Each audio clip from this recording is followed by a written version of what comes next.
Okay, now we have come to the last topic of core Java, threads. Threads is actually one of the most important topics in Java, and probably it's one of the most confusing topics as well. So here in this session, we are going to try and see what threads are all about. Okay. So the basic definition of thread is a thread is a lightweight process, and it is used to provide the ability to perform multiple things at the same time. So the second point is what we probably need to focus on more about, right? And what it really means. Okay. So let's just go back to our previous topics where we discussed about stacks and heaps. Right? So we told that a stack is nothing but a memory structure where you store the methods and the method variables, right? And basically it stores the execution stack of your methods, right? So let's say, for example, I created a class and I executed that class.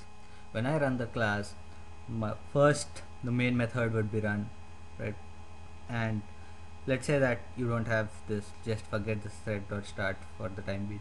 Okay, and let's say that my main method calls method 1, so I have method 1 on top of main method on the stack, and if method 1 calls method 2, I'll have method 2 on top of method 1 on the stack, right?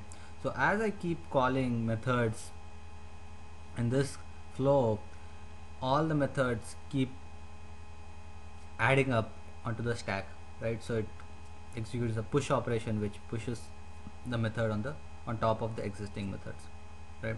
And similarly, once method 2 is done its processing, it comes back to method 1, and once method 1 is done with the processing, the control comes back to main method, and then it exits the stack, right? So let's take an example where in between you call a thread. What happens? So thread is nothing but basically it's a class again, so we'll discuss more about what's the structure and how do you write a thread, right? For now, you just keep in mind that thread is nothing but a class, but it is a special class which has got some special features, right? So when you call a thread from your main method or any method from the current execution stack, when you call a thread, what happens is it actually creates a new stack of execution for you for that thread, right? And all that processing is done in the new stack of execution. So here what is happening is, at the same time I have my stack of execution running, and I have the other stack of execution as well, which is nothing but the stack created for the thread, right? So basically there are two threads running at the same point of time, right? So this is what the concept of threads is all about. It allows us to perform multiple things at the same time.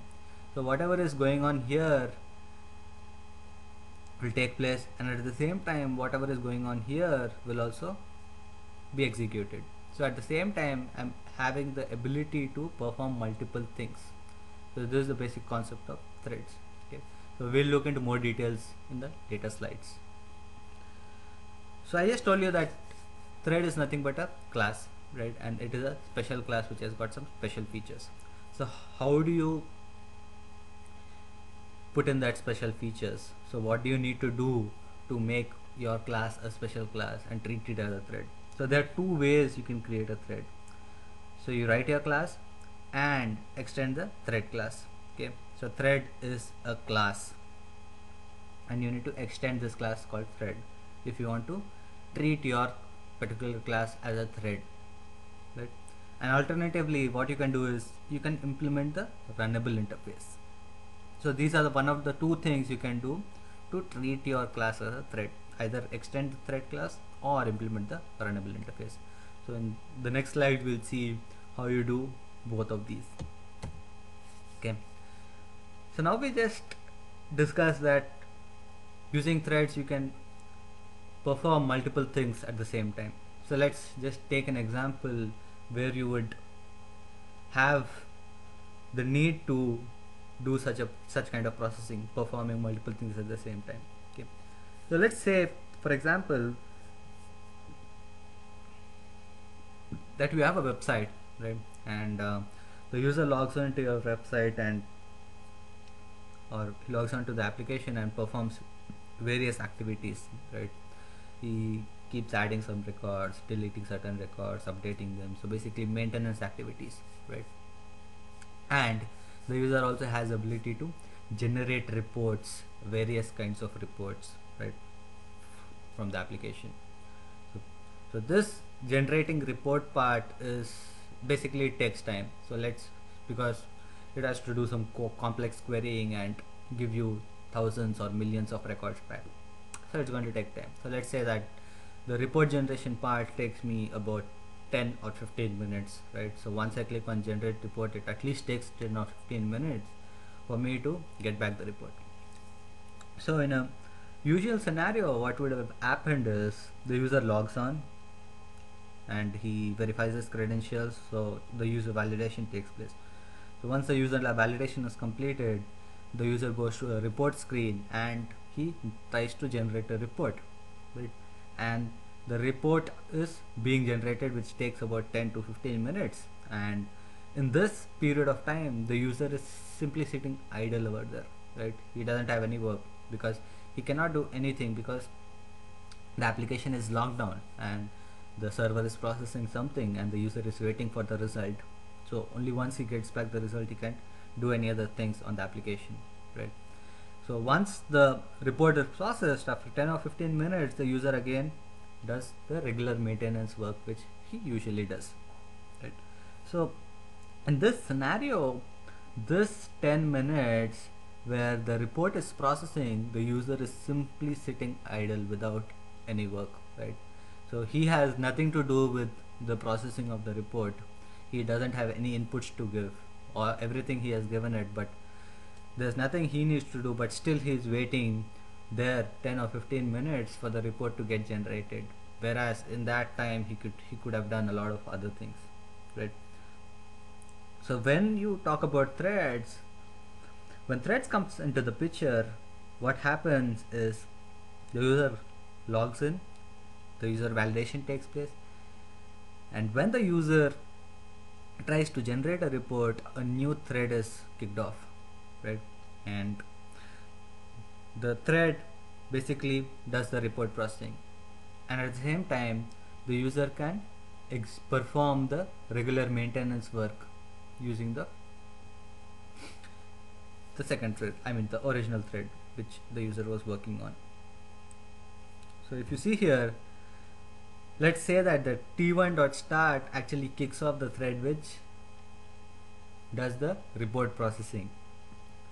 So once the thread that processes the report is kicked off, you have a new stack of execution which only does the work of processing the report, and on the main stack you can simply perform your maintenance activities.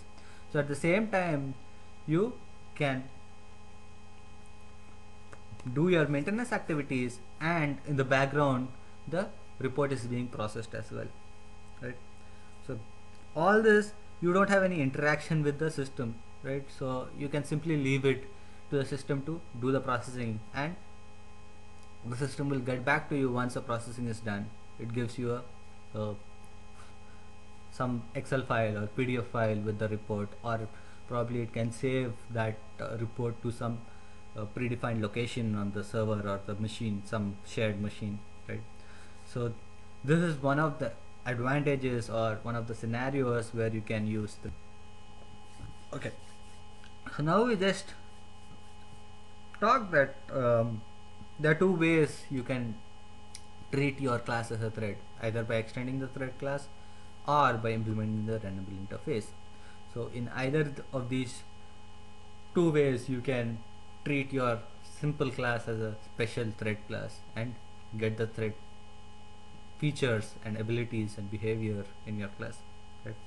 So when you extend the thread class, you simply say your class that extends the thread class, and To implement the runnable interface, you simply say your class implements runnable interface, and in both the cases you override the public void run method, which doesn't take any arguments.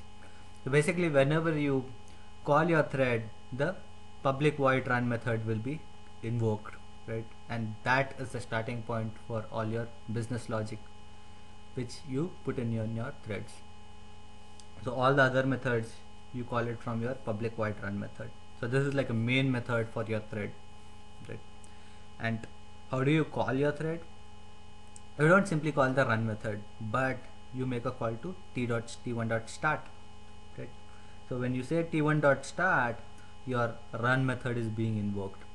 So basically start is not a real method in your thread class which you write, but the actual method is the run method. But when you try to invoke your thread class, you say t1.start, right? So this is because your thread is a special class, right? It's not a normal object, it's a special object, right? And if you would have said t1.run, the system, the JVM wouldn't consider your thread as a special object, and if you say t1.run, it will not create a new thread of execution, right? So that keep in mind. Only when you say t1.start, it treats your class as a special thread class, thread object, and invokes a new stack of execution and does the processing, right? It appears as that you're having multi-threaded feature there, right? But if you say t1.run, this will simply call your run method in your thread class, but not treat this as a thread and does not start a new thread of execution. In fact, it will simply continue in the same stack as if it was a normal object. So even though you have the thread features and abilities, you need to use that in the right way to make use of it, right?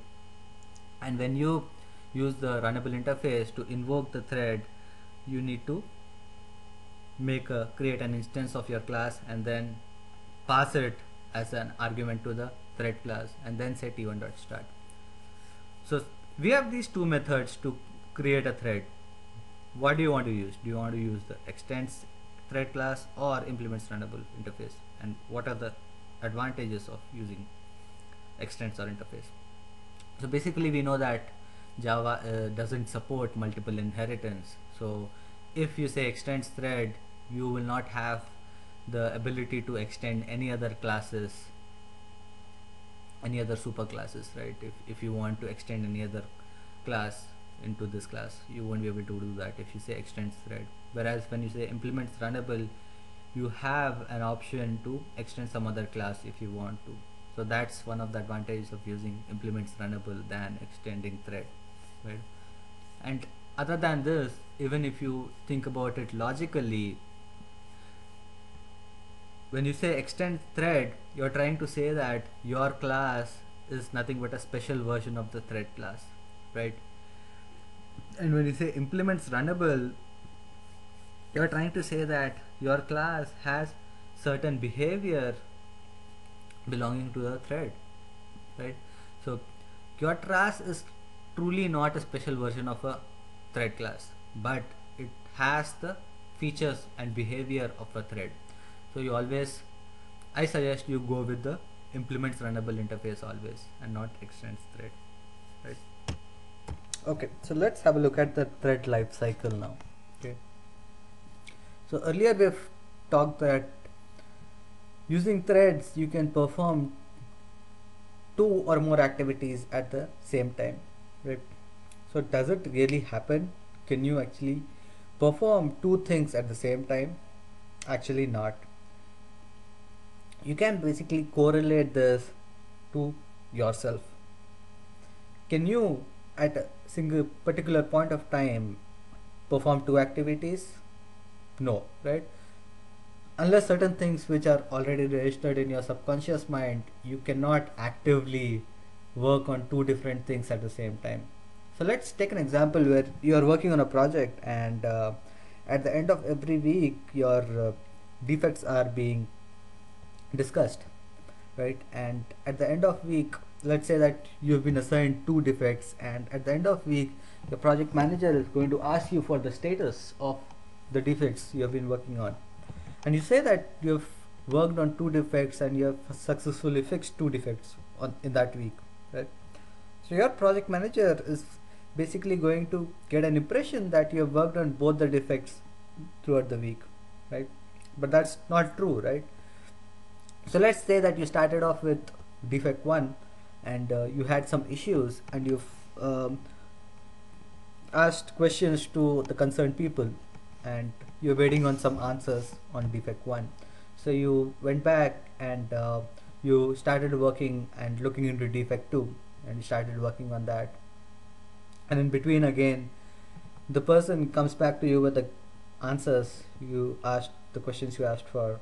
So you start working on defect 1 again, and similarly you keep switching between defect 1 and defect 2 based on your availability and whether you have everything to work on that particular defect or not, right?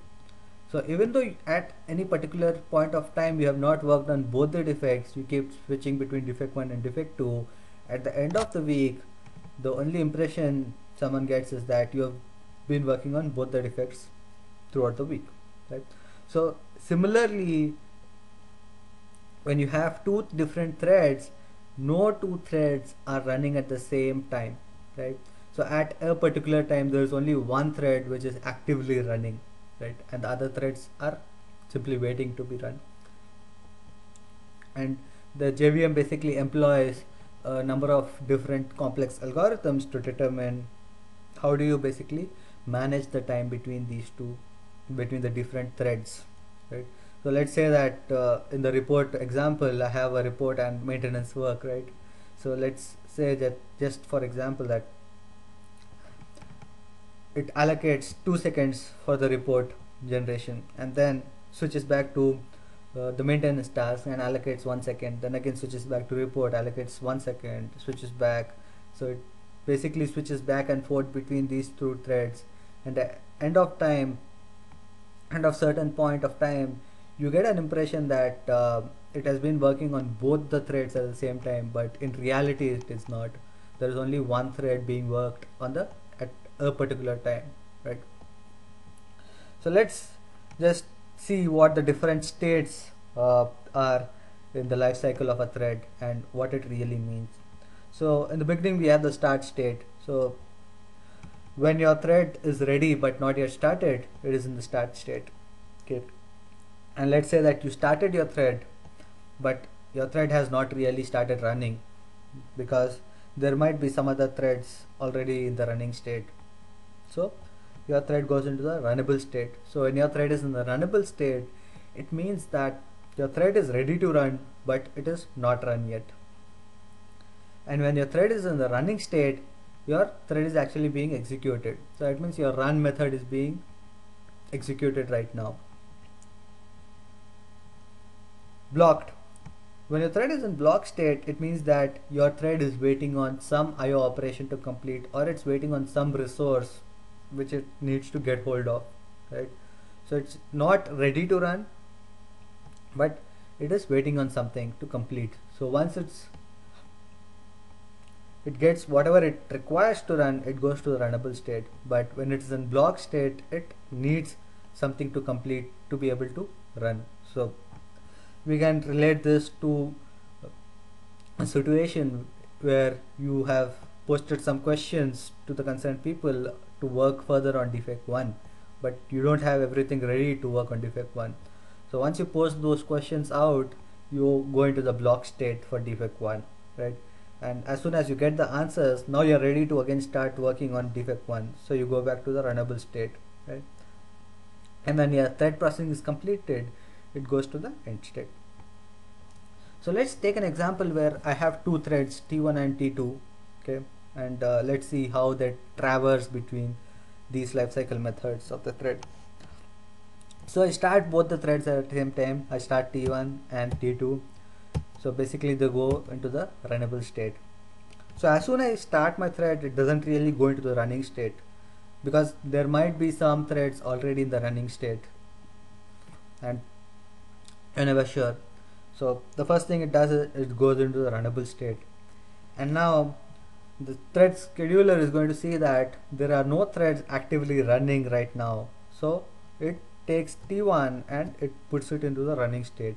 So basically it calls the run method on T1, and the T1 run method is being executed right now when T1 is in running state. So let's say at some point of time after being run for some 20 seconds or so, it has requested for some IO operation and it's waiting on some response, right? So now thread T1 should be idle because it's waiting on some IO operation, and I don't want thread T1 to be waiting. So T1 will go into the block state because it's waiting on something to complete and it's not ready to run right now, right? So we need to make our resources work very efficiently, basically the time, right? So we don't want to waste any time here, and we want to efficiently use whatever amount of time we have out there. So if T1 is waiting for something, even though it's in running state, just put it into the block state, right? And don't waste any time there, so that T2 can go forward and execute and go into the running state. So now since T1 is waiting, it goes to the block state and T2 comes into the running state and T2's run method is being executed, right? Let's say meanwhile T1 is again ready to be executed. So does it go back to the running state directly? No, it has to go to the runnable state again, right? So T2 is now again in runnable state, ready to be run, and T1 is in the runnable state, whereas T2 is in the running state. And let's say that after some time T2 is done with all its processing, so it simply goes back to end, and ultimately T1 goes to the running state, does the processing, and it goes to the end. So basically this is the life cycle of thread and how threads traverse between different states in the life cycle, right? Okay, now let's see what the different methods of a thread are. Basically these are the most important methods which are often used. So the first two methods, start and run, we've already talked about these two methods, so we won't be discussing these methods here, right? So next method is sleep. So if you have a look, the sleep and yield methods are static methods.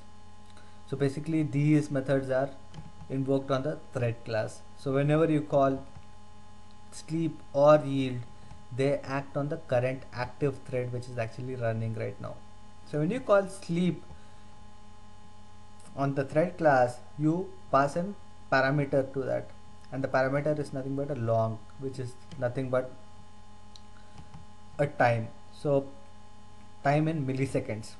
So if you say that I want the current thread to go to sleep for 1 minute, you call the sleep method on the thread class, right? And when you call the thread method on the when you call the sleep method on the thread class, the current thread which is actively running right now in the running state, it is taken out of the running state and it goes to sleep for 1 minute. So it is not even in the runnable state, but it goes to the block state because it's right now in sleep mode and it is not ready to run at all.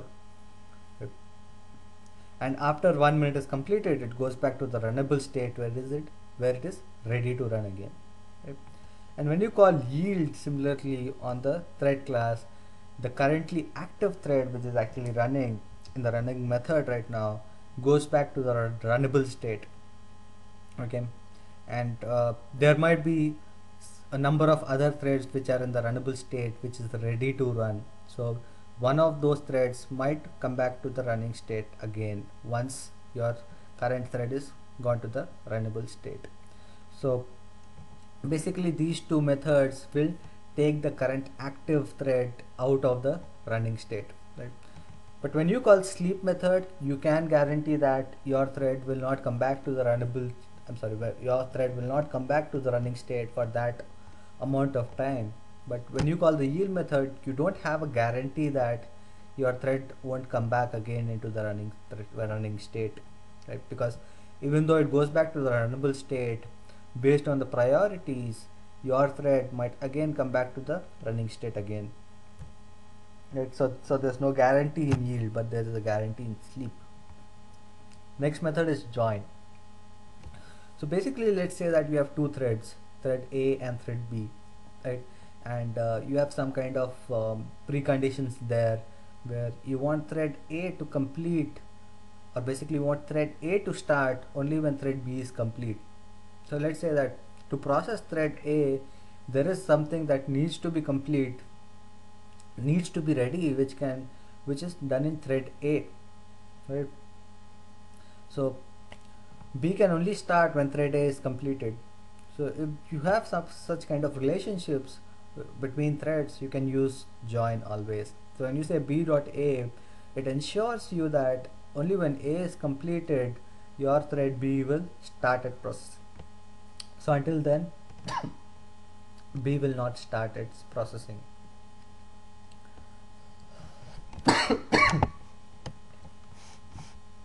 Next method is set priority method, and it takes an integer, and this integer can be between 1 and 10. Okay, so basically when you call set priority, it sets a priority for your method.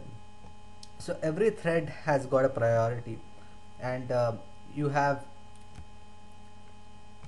the static variables already defined: min priority with 1, norm priority with 5, and max priority with 10, with a value of 10. So when there are, let's say that there are three threads in the runnable state, one with priority 1, the other with priority 5, and the third with priority 10. So the thread which has got the highest priority will be moved into the running state and it's executed, right? So based on the priority of the thread, your thread will go into the running state, right? So if you do not give any priority to the threads while creating the threads, or you do not explicitly set the priority for a thread, the default priority would be the norm priority for all the threads, that is 5, right? So these are the methods which are inherited from the thread class. There are certain set of other methods which are inherited from the object class, and they are wait, notify, and notify all. So this will be used mostly when you are working with synchronization, which we will shortly see now. And so basically when you have some shared resources and you have synchronized methods, you can basically use wait and notify to perform inter-threads communication. Right. So we will talk about synchronization now. Synchronization. Why do we need synchronization? Let's take an example here. So here in this example, we will discuss a scenario using threads where you would need the use of synchronization. So here we are going to see where you can use synchronization and what are the adverse effects if you don't use synchronization in such scenarios when using threads, right? So let's take an example where I have a banking application, right? And in this banking application, I do not post the account balances to the database every time somebody is making a transaction. So if somebody is making a deposit or withdrawal, I do not post the balances to the database at that particular point of time, but in fact I maintain all the information in memory in the account object. So basically this account object represents an account, particular account, and whenever somebody performs some transaction, I'm simply updating the balance to this account object, and at the end of the day I'm going to post the balances to the database from this account object, right? So here in this example, I have the main method in which I create the instance of account, and this is for account 123, account with account ID 123, right? And I create two threads, T1 and T2, and I pass in the same instance of the account to both the threads, right? And I simply start the thread. So we know that two threads will be spawned for me when I start two thread T1 and T2, right? So this is the T1 stack and this is the T2 stack. And as we have learned earlier that when we talk about threads, you can perform multiple things at the same time. So both the T1 and T2 threads can process at the same time, right? So both T1 and T2's run method will be kicked off at the same time. And if you have take a note here, the account object, the account instance T1 and T2 has does refer to the same account object on the heap, because I am passing the same instance to both T1 and T2. So in a scenario where T1 is modifying the details of the account, T2 will also reflect the same details, and if T2 is modifying some details, the same information will be reflected in T1 as well, right? So let's take an example where I'm planning to withdraw some money from my bank account, right? And I realize that I do not have the ATM. I lost my ATM somewhere, ATM card somewhere. So what I do is I drive up to the bank and I try and go to withdraw some money from the bank. Okay, and meanwhile my wife, she realized that the ATM card is right there at home, and what she does is she doesn't inform me, and she again goes to the ATM center to withdraw some money from my bank account, right? So this is the withdraw method in the account class, and basically it's going to check if I have some balance on my account or not, and if only there is balance in my account, it basically makes another check whether the amount I'm trying to withdraw AMT is greater than or equal to balance. So if the amount is greater than balance, it doesn't allow me to withdraw that money, right? So only if the amount is less than the balance amount, it's going to allow me. So you can add one more check there, and if the condition satisfies, it's going to give me back money, and it's going to perform certain related activities like updating certain flags and stuff like that, and in the end it's going to update the balance in the account class, right? So it's going to update the balance, saying that now the new balance is now my original balance minus the amount I have withdrawn, right? So let's say that I have $100 in my account left, right? And I go to the bank and I see that I have $100, so I try to withdraw $90 from my bank, and at the same time, so that is T1, right? So when T1 enters the withdraw method, it is going to check if balance is greater than 0. Yes, it is. 100 is greater than 0, and it's also going to check whether the amount I'm trying to withdraw is greater than the balance, is less than the balance. So 90 is the amount I'm trying to withdraw, and it's less than the balance 100, right? So it's going to give me the money, so I get the money now. At the same time, my wife goes to the ATM center, right, and she checks the balance. So here in my T1 flow, the control has not come till a point where I'm updating the balance with the new balance, which is nothing but the amount which I have just withdrawn. So the actual balance now should be balance minus amount, that is nothing but 10. But since the T1 control has not come till this point, from T2 what I still see is the balance is 100, right? So when she sees the balance, it's going to be 100, and she tries to withdraw $50 from the account, and since the balance is being reflected as 100, it's not yet updated to 10. This condition still clearly satisfies. So balance is now still greater than 0, and the amount I'm trying to withdraw is still still less than the balance. So it gives her also the money. So at the end, what's going to happen is the actual balance was 100, but together we've tried to withdraw $140, and we have successfully withdrawn the money. And ultimately, after both T1 and T2 execute, at the end of the day, my balance would have been minus 40, right, which should have gone into negative. And at the first place, I shouldn't have allowed this transaction itself, the second transaction itself, because I didn't have enough balance at that point of time in my account to withdraw, right?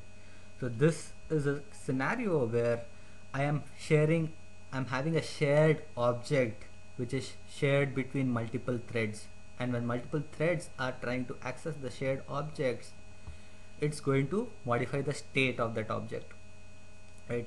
So here in this scenario, my withdraw method should have been synchronized.